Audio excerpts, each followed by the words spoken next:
हमारी संस्कृति, हमारे संस्कार सदा रहें हमारे साथ। सब्सक्राइब करें तिलक। हे देव, कई दिनों से अंतर में ये प्रेरणा हो रही है कि लोक कल्याण के लिए एक आदर्श चरित्र के इतिहास की रचना की जाए। ये जानने के लिए कि आज की सृष्टि में ऐसा महामानव कौन है जिसके चरित्र का वर्णन करने से संसार का कल्याण हो, मानव उससे शिक्षा ग्रहण करे और उसके द्वारा जो उपदेश दिया जाए वो धर्म, अर्थ, काम और मोक्ष प्रदान करने वाला हो।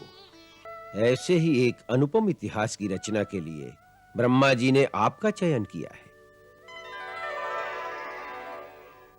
इस महान कार्य के लिए समस्त संसारवासी युगों युगों तक आपके ऋणी रहेंगे और आपकी पूजा करते रहेंगे।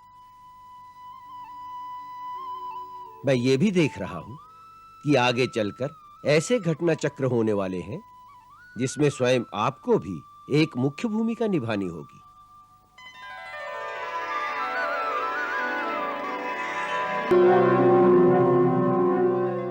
प्रणाम ब्रह्मदेव।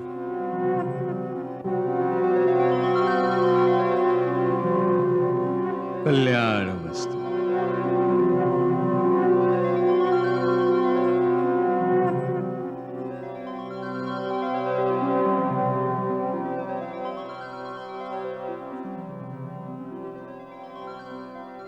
महर्षि वाल्मीकि, तुमने सत्य कहा। तुम्हारे मुंह से निकला ये छंदोबद्ध वाक्य श्लोक रूप ही हो गया है। मेरी प्रेरणा से ही देवी सरस्वती ने तुम्हारी जिह्वा पर वास करके इस कल्प में भूतल के सबसे पहले काव्य की रचना कराई है।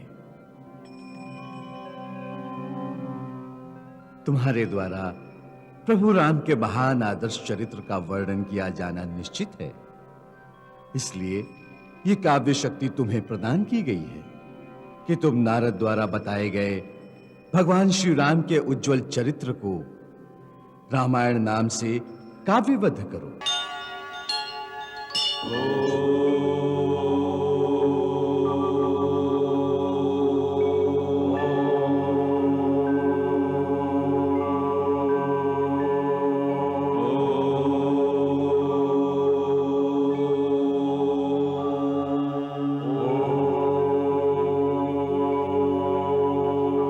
वाल्मीकि मुनि श्रेष्ठ यही इन सम दूजा नाहि।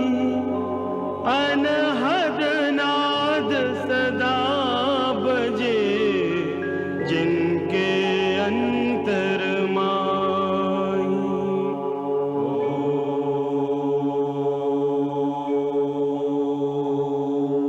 नारायण नारायण श्रीमन्नारायण नारायण नारायण नारायण नारायण श्रीमन्नारायण नारायण नारायण नारायण नारायण श्रीमन्नारायण नारायण नारायण।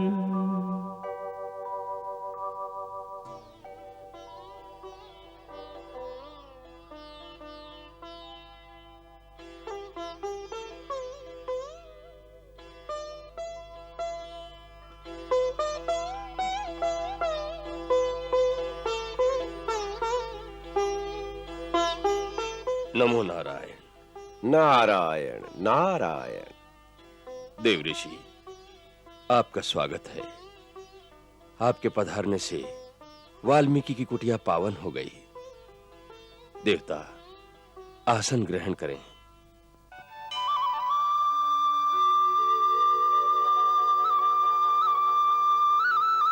विराजिए।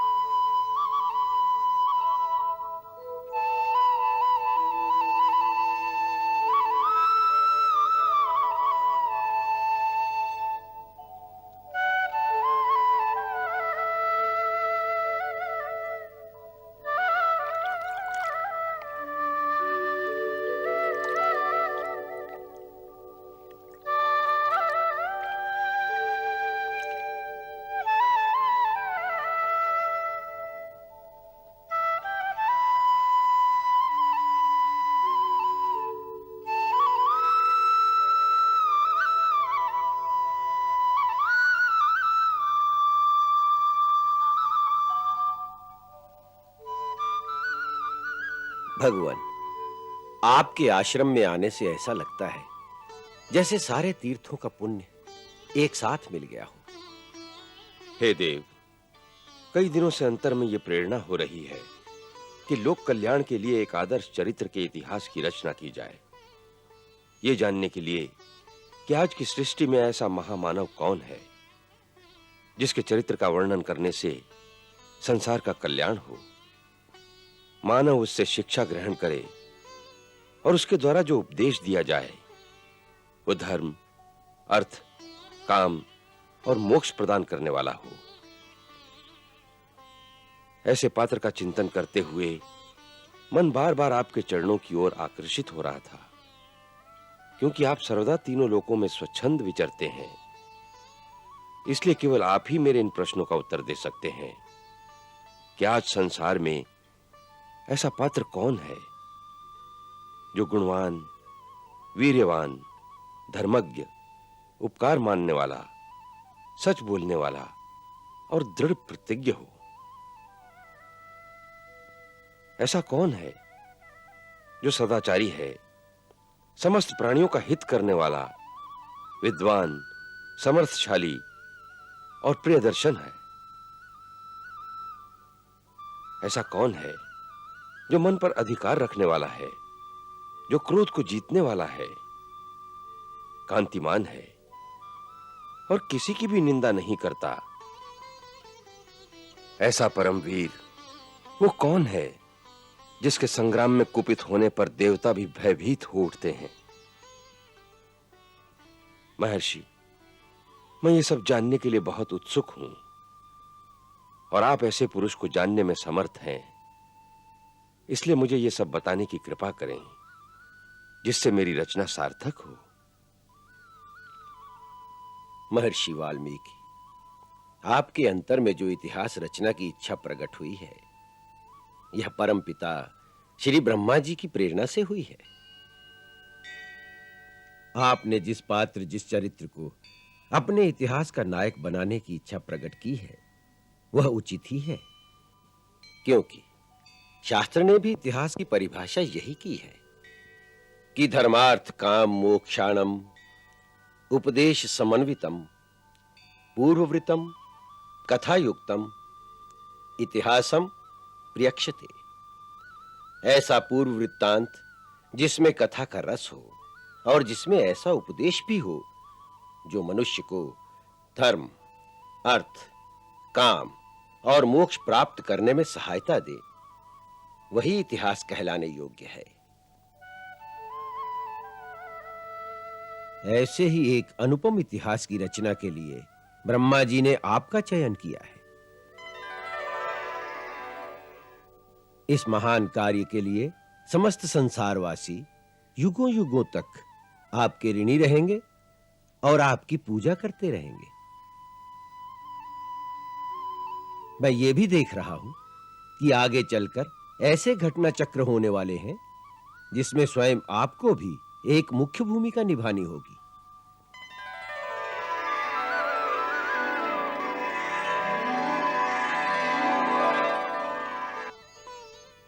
मुझे देवऋषि? हां महर्षि, आप भी उस इतिहास के एक महत्वपूर्ण पात्र होंगे। परंतु आपने मुझे यह तो बताया ही नहीं कि उस इतिहास का नायक कौन होगा। अब मैं आपके उसी प्रश्न का उत्तर देता हूं कि जो गुण आपने वर्णन किए हैं, उन समस्त गुणों को धारण करने वाले आज तीनों लोकों में एक ही महापुरुष हैं। कौन है वो? वो इक्ष्वाकु वंश में उत्पन्न हुए हैं और जगत में राम के नाम से विख्यात हैं।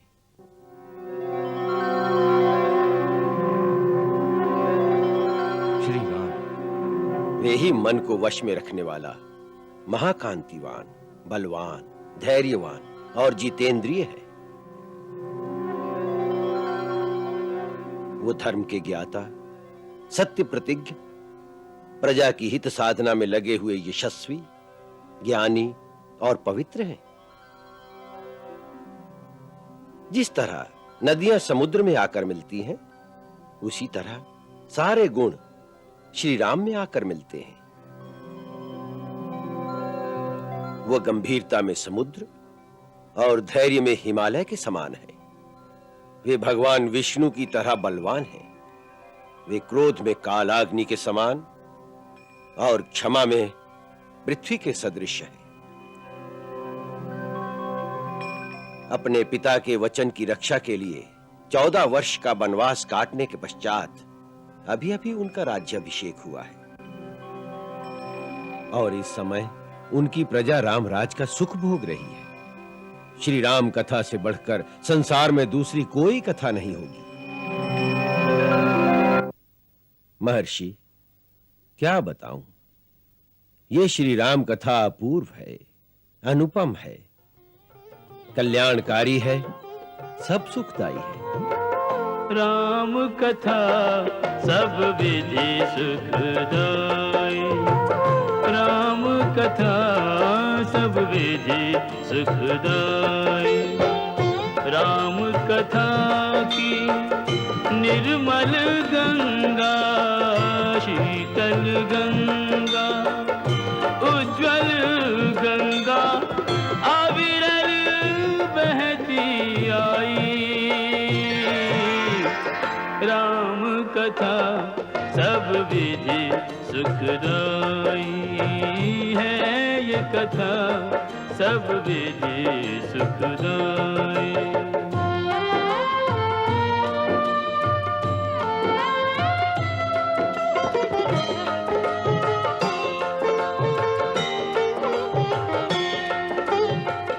इस गंगा के दोनों तीर, एक सीता दूजे रघुवीर। उच्च हिमालय दशरथ भूप, कौशल्या गंगोत्री रूप। राम लखन और भरत शत्रुघ्न, चार दिशा में चक्रवर्ती सम चर्चित चारों भाई। राम कथा सब विधि सुखदाई।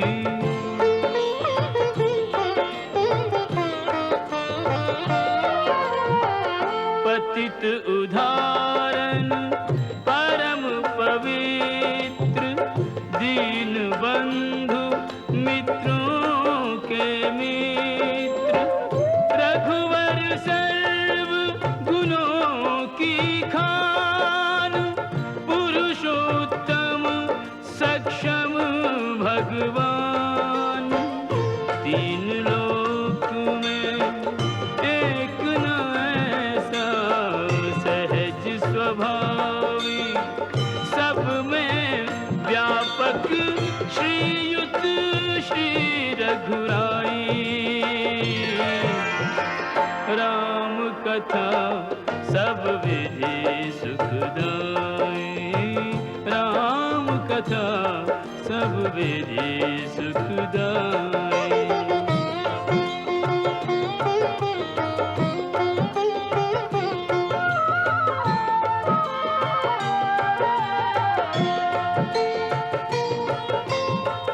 नारद शारद शेष महेश, कहत थके आवे नहीं शेष। धर्म मूर्ति आदर्श स्वरूप, सीतापति त्रिभुवन के भूप। राम प्रभु की महिमा ऐसी कही न सके। श्री राम स्वयं भी निज गुण नाम बढ़ाई। राम कथा सब विधि सुखदाई। उनके ज्ञाता सत्य प्रतीक रामायण के बीज बो कर प्रभु चरित बखान। नदियां समुद्र में देव ऋषि चतुर हो गए अंतर ध्यान।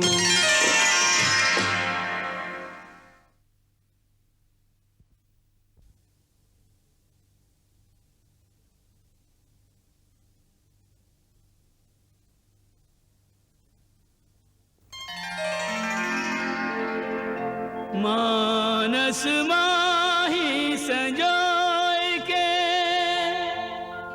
वैदेही रघुवीर,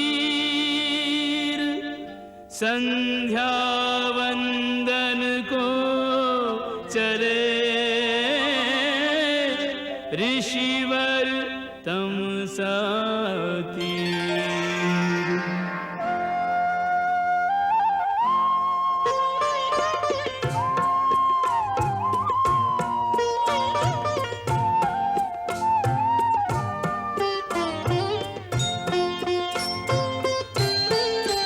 नारद की बखानी लीला नैनन में छबिसी आवे। चितराम के रस में भी जो कछु गावन को बुलावे।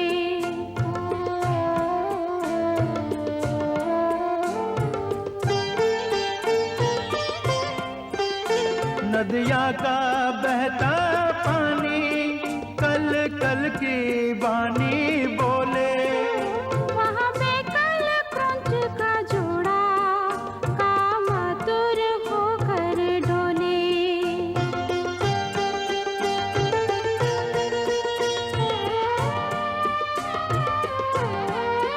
तब वाल्मीकि ने देखा एक व्याध वहाँ पर आया। रत क्रीड़ा करते जोड़े पर निर्मम ने बाण चलाया।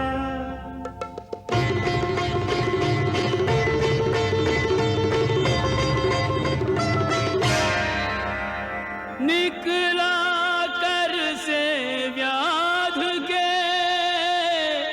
ऐसा घातक बाण, विकल क्रौंच ने दे दिए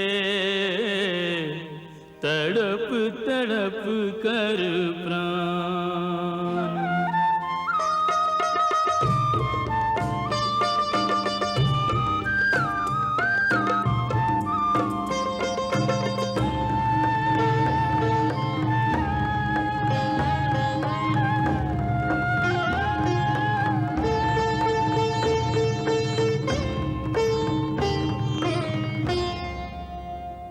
अधम शिकारी तेने पाप कियो भारी, जोड़ी करे देई न्यारी तोहे तरस नायो है।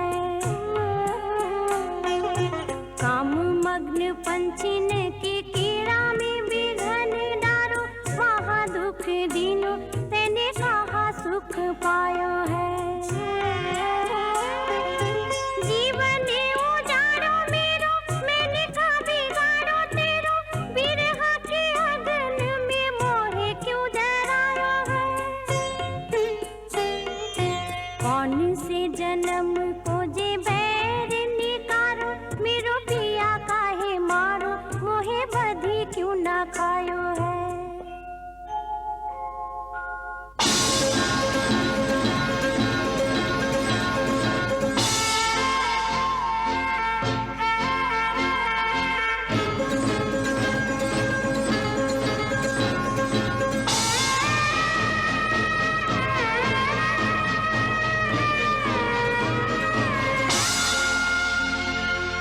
क्रौंची अधिक न सह सकी, प्रिय विछोह का ताप,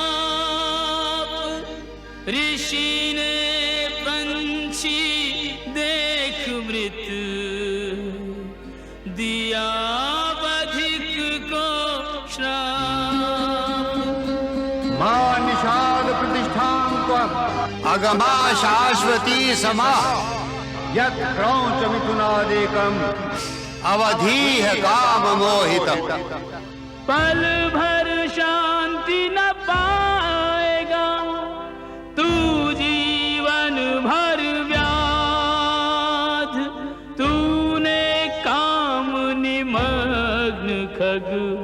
मारा बिन अपराध।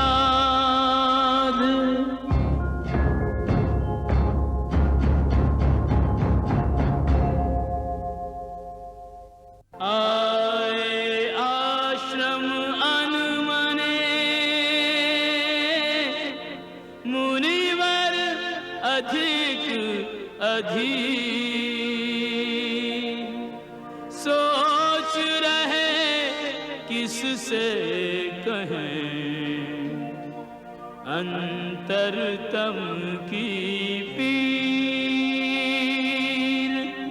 मुनिवर अधिक अधीर।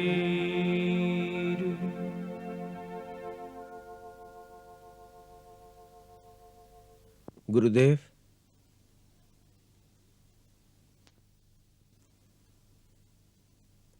आप बहुत अशांत हैं। हाँ वत्स। उसका कारण?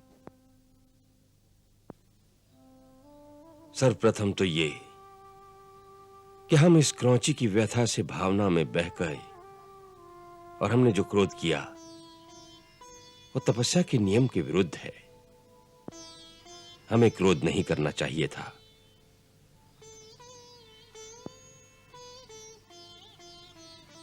सब प्राणी अपने अपने कर्मानुसार फल भोगते हैं। क्रौंची ने अपना फल भोगा, विराट उसका फल भोगेगा। फिर भी मैंने जो उसे श्राप दिया कि तुझे नित्य निरंतर कहीं शांति न मिले, यह अनुचित ही था। कितना भयंकर श्राप था। मां निषाद प्रतिष्ठां त्वम् अगमा शाश्वती समा यत् क्रौंच मिथुनादेकम् अवधीह काम मोहितम्।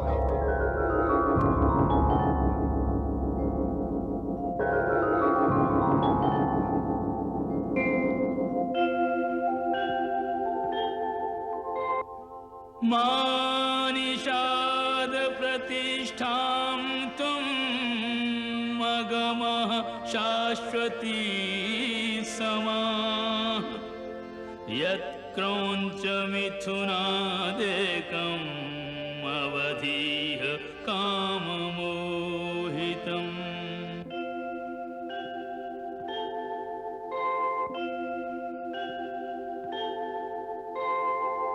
मां निषाद प्रतिष्ठान्तम् मगमः शाश्वती समाः यत् क्रौंच मिथुनादेकम् अवधीः काममोहितम्। अवधीः काममोहितम्। अवधीः काममोहितम्।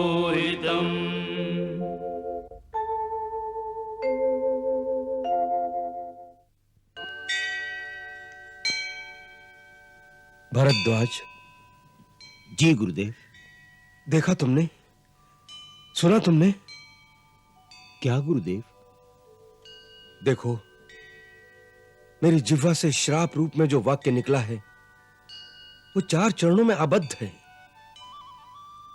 इसके प्रत्येक चरण में 8-8 अक्षर बराबर बराबर हैं। इसे लय पर गाया भी जा सकता है। अतः ये वचन श्लोक बनकर छंदबद्ध काव्य रूप हो गया है। इसका अर्थ है कि इस सृष्टि का पहला काव्य होगा। अवश्य।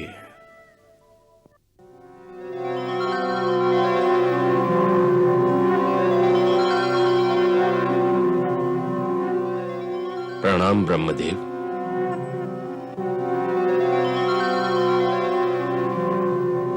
कल्याणमस्तु।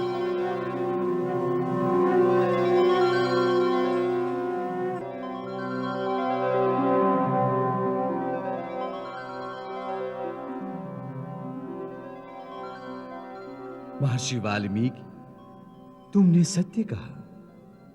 तुम्हारे मुंह से निकला ये छंदोबद्ध वाक्य श्लोक रूप ही हो गया है। मेरी प्रेरणा से ही देवी सरस्वती ने तुम्हारी जिह्वा पर वास करके इस कल्प में भूतल के सबसे पहले काव्य की रचना कराई है।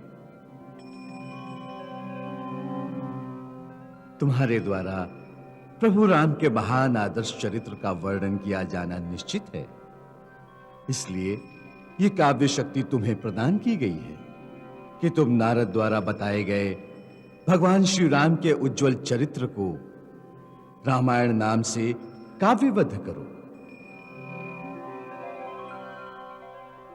वत्स, मेरे वरदान से श्री राम का समस्त गुप्त या प्रकट वृतांत तथा सीता और समस्त देवों तथा असुरों का गुप्त या प्रकट चरित्र जो हो चुका है, जो होने वाला है, अज्ञात होने पर भी तुम्हें ज्ञात हो जाएगा। ये परम सिद्धि तुम्हें प्रदान की गई है कि तुम जो लिखोगे वही सत्य हो जाएगा। अतः तुम श्री रामचंद्र की परम पवित्र एवं मनोरम गाथा को श्लोकबद्ध करके लिखो, जिससे प्रेरणा पाकर समस्त युगों में प्राणी धर्माचरण के द्वारा भक्ति और मुक्ति प्राप्त करने के साधनों में प्रवृत्त हो।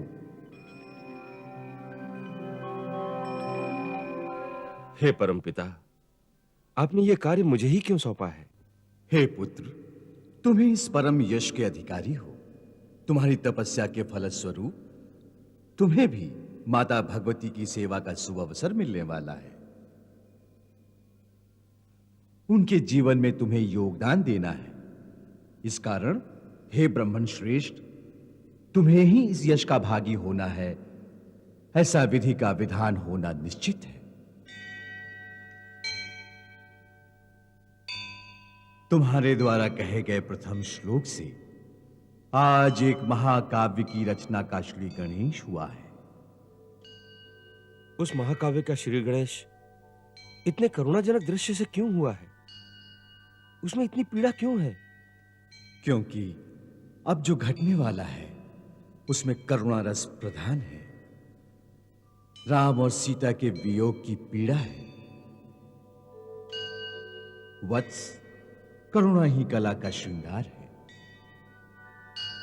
इसीलिए तुम्हें यह काम सौंपा जा रहा है, जिससे युगों तक मानव प्रभु श्री राम के आदर्श पर चलने की प्रेरणा पाए। वो राम और सीता की भांति त्याग करना सीखें। वो ये सीखें कि महानता त्याग में है, बलिदान में है। हे मुने, तुम्हें हमारा आशीर्वाद है कि इस पृथ्वी पर जब तक नदी और पर्वतों की सत्ता रहेगी, तब तक संसार में रामायण की कथा का प्रचार होता रहेगा, और जब तक तुम्हारी लिखी राम कथा का लोक में प्रचार रहेगा, तब तक तुम मेरे लोकों में निवास करोगे। यावत् स्थास्यन्ति गिरयः सरितश्च महीतले तावत् रामायण कथा लोकेषु प्रचरिष्यति। यावद् रामस्य च कथा त्वत्कृता प्रचरिष्यति तावदूर्ध्वमदश्च त्वम् मल्लोकेषु निवत्स्यसि।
वीणापाणि नमस्तुभ्यं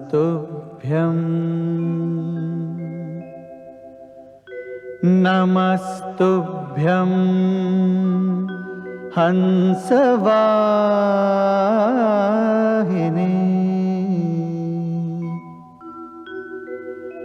नमस्तुभ्यं वाग्दायिनी देवी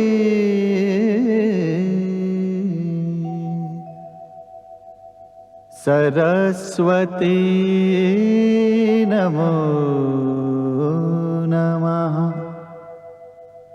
सरस्वती नमो नमः।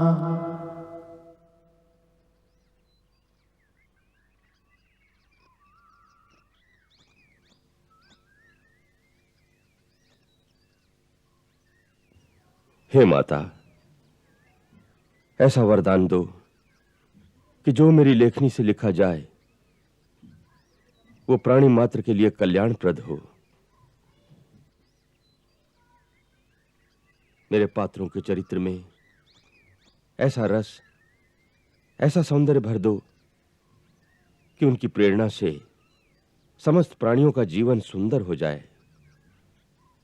मानव संसार में सुख और शांति का राज्य स्थापित हो। ओम शांति शांति शांति।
वाल्मीकि चिंतित हुए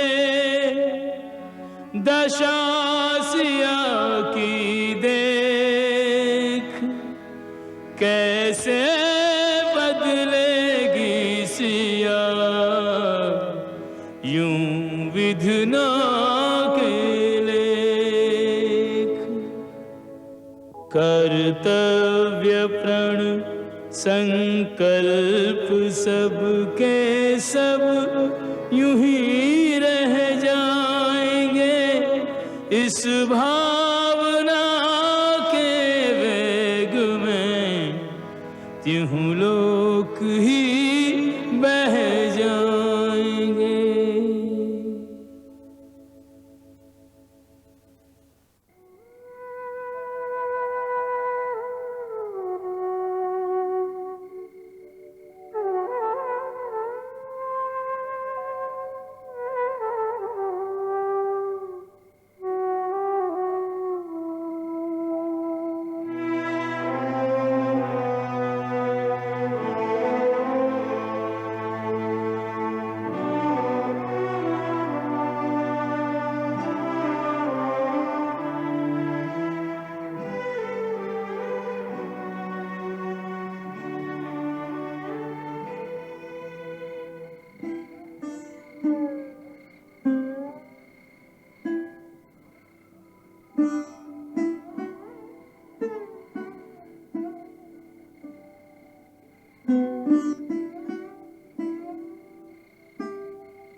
पुत्री,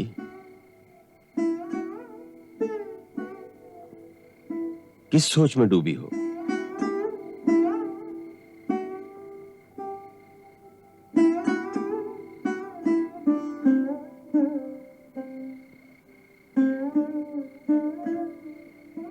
कुछ नहीं गुरुदेव, बैठे बैठे मन यूं ही अयोध्या पहुंच गया। यदि मन से बार बार अयोध्या ही भागना था तो अयोध्या छोड़ी क्यों थी? मन है बार बार उनके श्री चरणों में चला जाता है। पुत्री, मन का तो स्वभाव ही यही है कि वो इधर से उधर भटकता रहे। मनुष्य यदि अपने मन के अधीन हो जाए तो मन उसे भी अपनी तरह इधर से उधर भटकाता रहता है। परंतु जिसने अपना कोई लक्ष्य निर्धारित कर लिया हो, उसके पास मन के पीछे बावला होकर इधर से उधर और उधर से इधर भटकने का समय ही कहां है।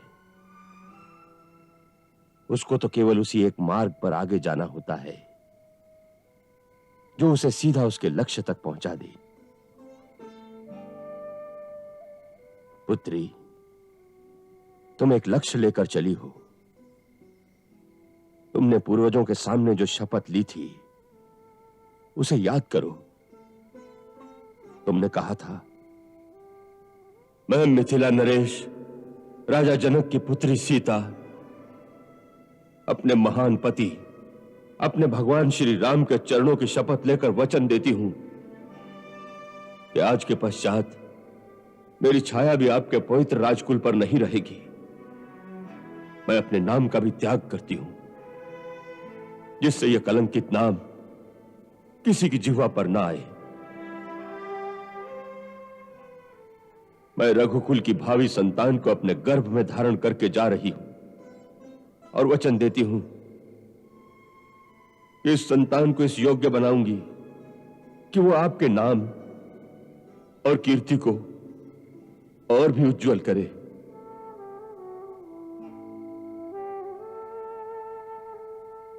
और वीरता के क्षेत्र में अपने पूर्वजों से भी आगे बढ़ जाए।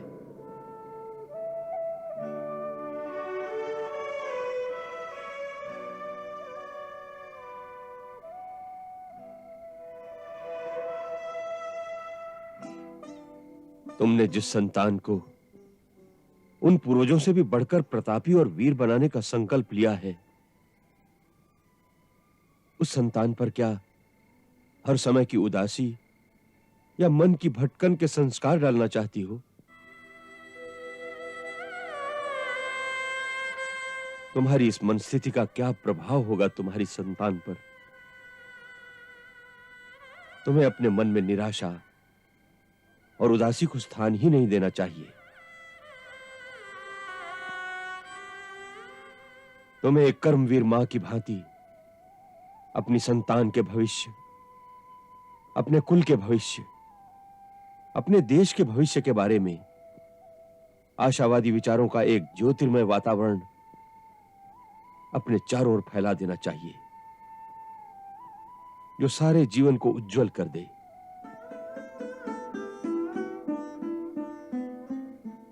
पुत्री, जिन्हें भविष्य का निर्माण करना होता है वो मन के अधीन होकर नहीं चलते, मन को अपने अधीन करके आगे चलते हैं।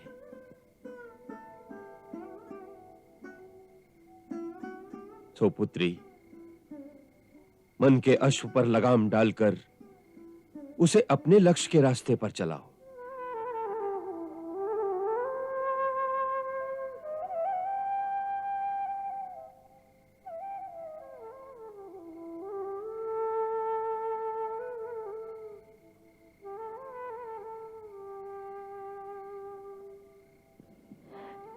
मुझे क्षमा करे भगवान, आपका उपदेश सत्य है, परंतु राघव का वियोग असहनीय है।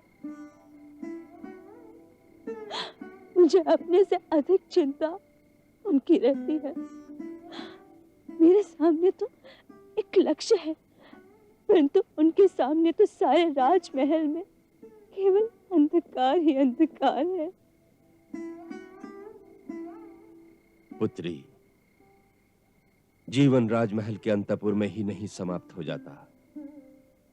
जीवन बहुत विशाल है। एक राजा के लिए कार्य के क्षेत्र बहुत दूर तक फैले होते हैं। राघव कर्तव्यरत होकर संभल जाएंगे, परंतु यदि तुम नहीं संभलोगी तो वो भी नहीं संभलेंगे।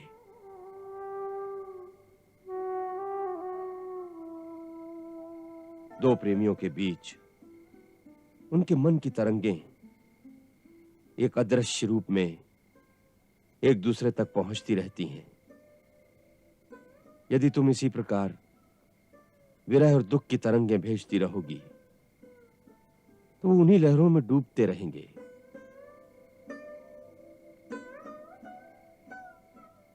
तुम्हें कर्तव्य परायणता, कर्मवीरता और आशा की ज्योति तरंगें उनकी ओर भेजनी चाहिए, तभी तुम उनकी सच्ची सहायता करोगी। पुत्री, इस विरह और निष्क्रियता के अंधकार से निकलो और एक ज्योतिर्मय उज्जवल भविष्य के निर्माण में व्यस्त हो जाओ। ये मत भूलो कि एक महान बलिदान के पथ पर तुम बहुत बड़ा उत्तरदायित्व लेकर चली हो।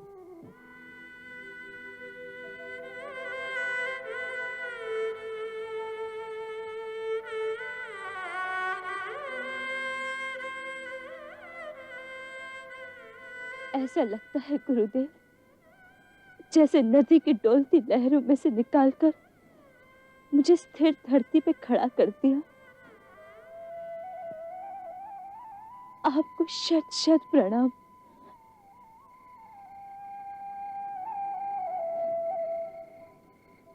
मुझे आशीर्वाद दीजिए कि मैं आपके बताए हुए मार्ग पर दृढ़ता से आगे बढ़ सकूं।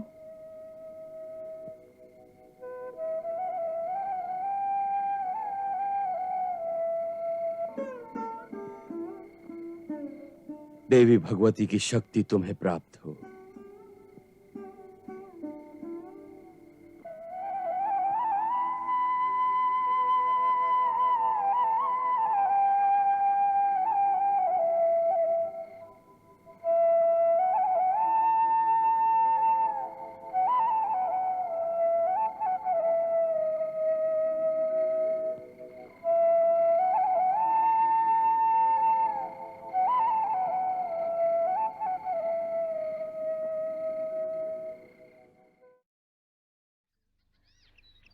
प्रणाम गुरुदेव।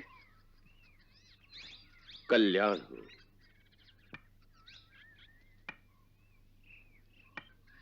भगवान, वन देवी इस समय प्रसव पीड़ा से बहुत व्यथित है। यदि थोड़ा सा जल अभिमंत्रित करके मिल जाता तो उन्हें बहुत शांति मिलती।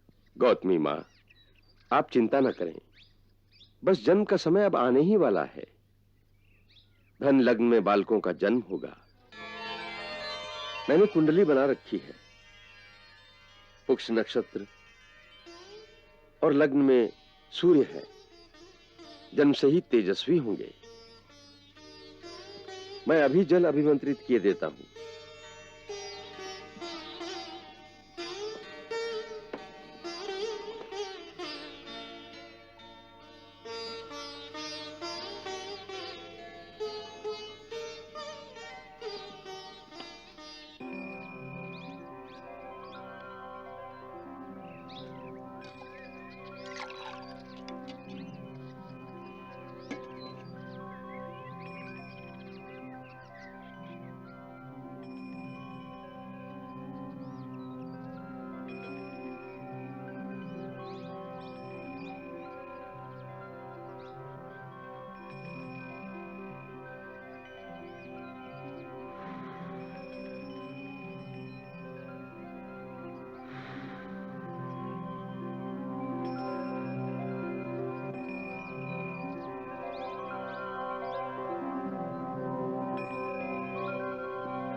ये जल वन देवी को पिला दीजिए। संतानोत्पत्ति में कोई कष्ट नहीं होगा।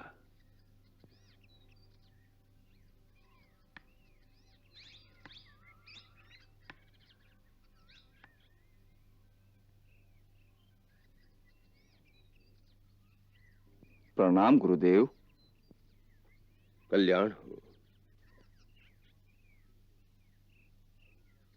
गुरुदेव, अयोध्या के राजकुमार शत्रुघ्न आश्रम की ओर आ रहे हैं। उनके साथ सेना भी है। आश्रम के चारों ओर सारे वन में सूर्य पताकाएं फहरा रही हैं। सुंदर, अति सुंदर।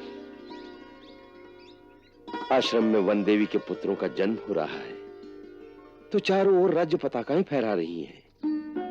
भेरी नाद हो रहा है। कितने शुभ लक्षण हैं। प्रभु, आपकी लीला न्यारी है। आपकी जय हो, जय हो।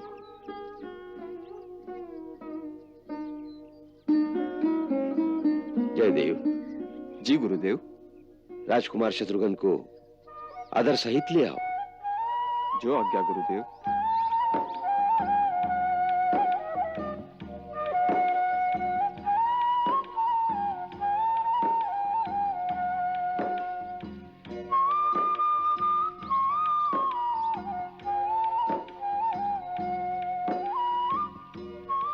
कुमार, भगवान वाल्मीकि की ओर से आपका स्वागत है। पाद और अर्घ स्वीकार करें।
मैं महाराज दशरथ का पुत्र शत्रुघ्न भगवान वाल्मीकि के चरणों में प्रणाम करता हूं। कल्याण मस्तु। कुमार शत्रुघ्न, आसन ग्रहण करो।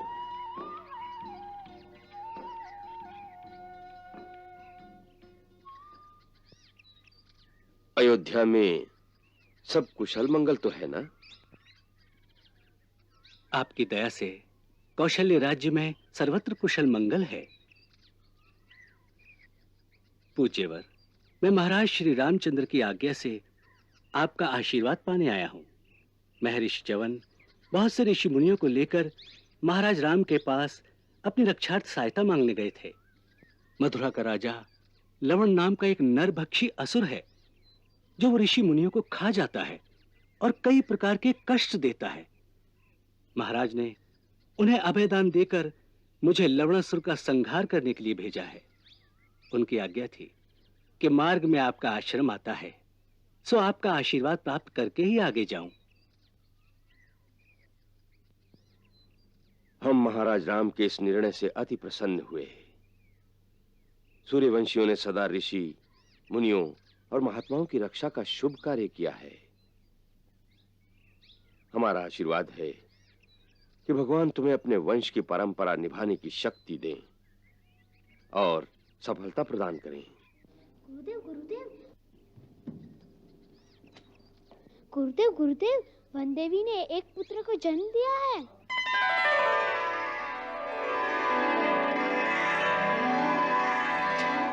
गुरुदेव गुरुदेव, वन देवी ने 2 पुत्रों का जन्म दिया है।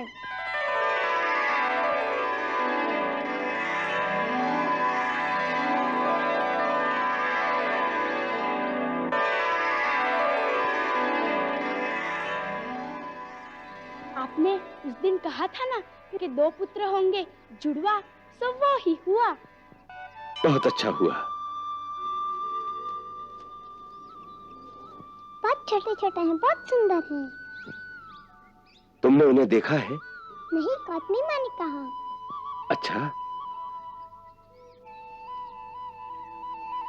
कैसा संयोग है कि अयोध्या का सूर्यवंशी राजकुमार यहाँ है और उसी समय 2 सूर्यवंशी कुमारों ने हमारे आश्रम में जन्म लिया।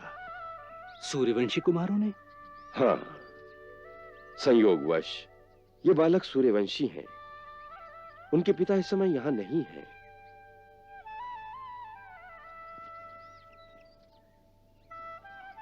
गौतमी माँ ने प्रार्थना की है कि आपके आशीर्वाद से बालकों का जन्म बड़ी सुविधा से हो गया है। अब आप कृपा करें तो आकर बालकों का जातक संस्कार करें। अच्छी बात है। तुम लोग जाकर जातक संस्कार की तैयारियां करो।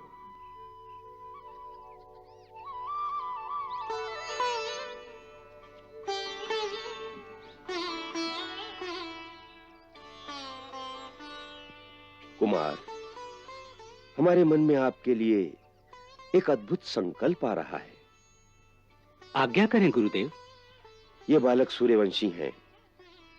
उस नाते आप इन बालकों के चाचा भी लगते हैं। इनके पिता इस समय यहां नहीं हैं। पिता की अनुपस्थिति में चाचा के हाथ भी जातक संस्कार कराने का विधान है। सो यदि आप मेरे साथ चलकर उन बालकों को आशीर्वाद दें तो उचित ही है। आपकी आज्ञा से ऐसा शुभ कार्य करना मेरा अहोभाग्य है। अहोभाग्य तो उन बालकों का भी है जिनका चाचा आज अयोध्या का राजकुमार है और कल मथुरा का राजा होगा। मेरा आशीर्वाद आपके साथ है। आइए।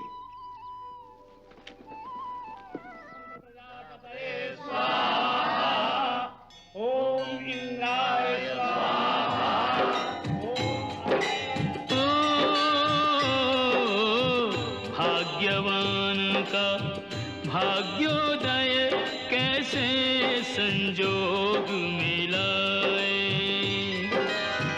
लो जातक संस्कार को अपने स्वयं ही चल कर आए।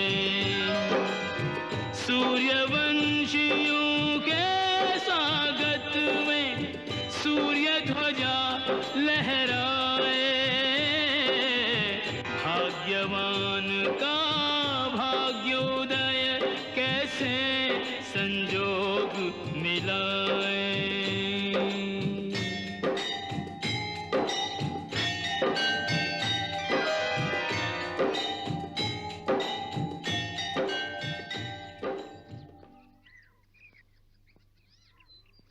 गौतमी माँ, इन दोनों में सबसे पहले जन्म किसका हुआ? प्रभु, यही अग्रज है।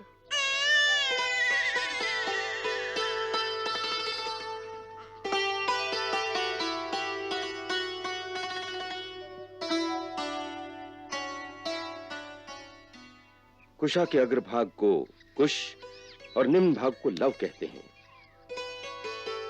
कुमार शत्रुघ्न, आप इस बालक को अपनी गोद में लीजिए।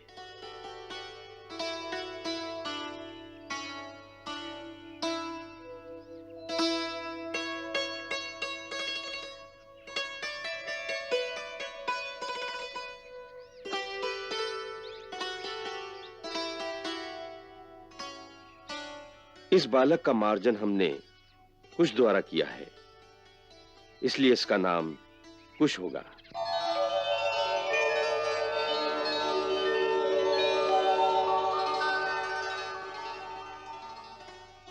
कुमार शत्रुघ्न,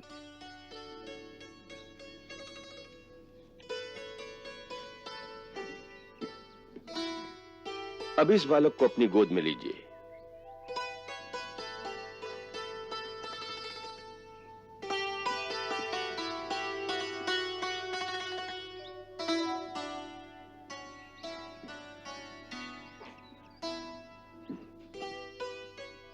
इस बालक का मार्जन हमने लव द्वारा किया है, इसलिए इसका नाम लव होगा।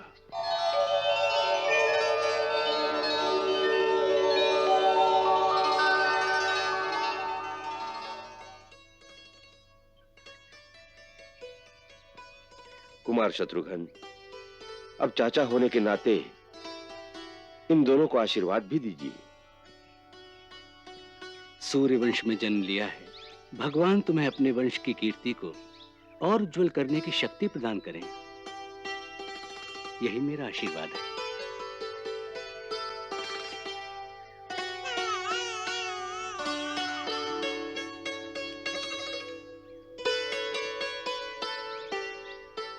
मेरे पास इस समय देने के लिए यही भेंट है, इसे स्वीकार करें।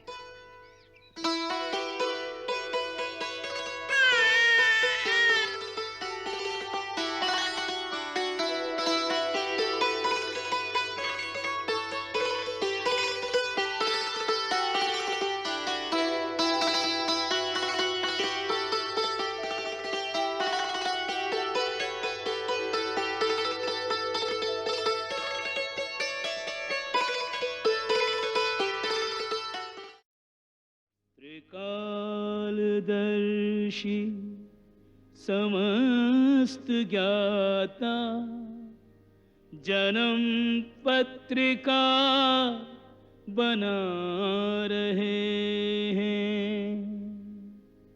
जो ग्रह से वंचित हैं, उनके किस ग्रह में कौन सा ग्रह बता रहे हैं।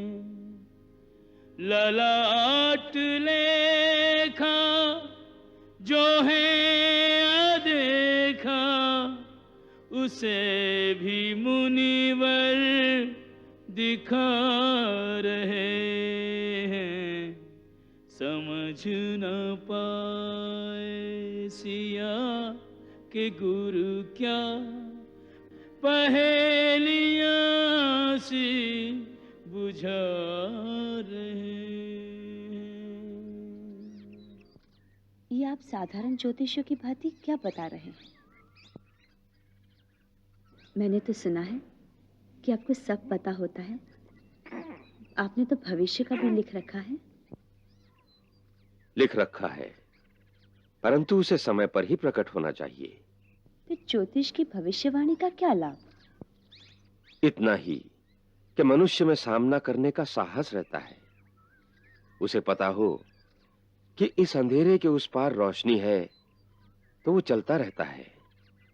ये विश्वास बड़ा सहारा है। विश्वास की लाठी टेकता हुआ मानव आगे चलता रहता है, घबरा कर गिरता नहीं। यही विश्वास प्रभु की भक्ति में हो तो उसका भी यही लाभ है। पुत्री, जिन्हें प्रभु पर विश्वास है, उन भक्तों को ज्योतिष की क्या आवश्यकता। उनकी रक्षा तो प्रभु स्वयं एक मां की भांति करते रहते हैं।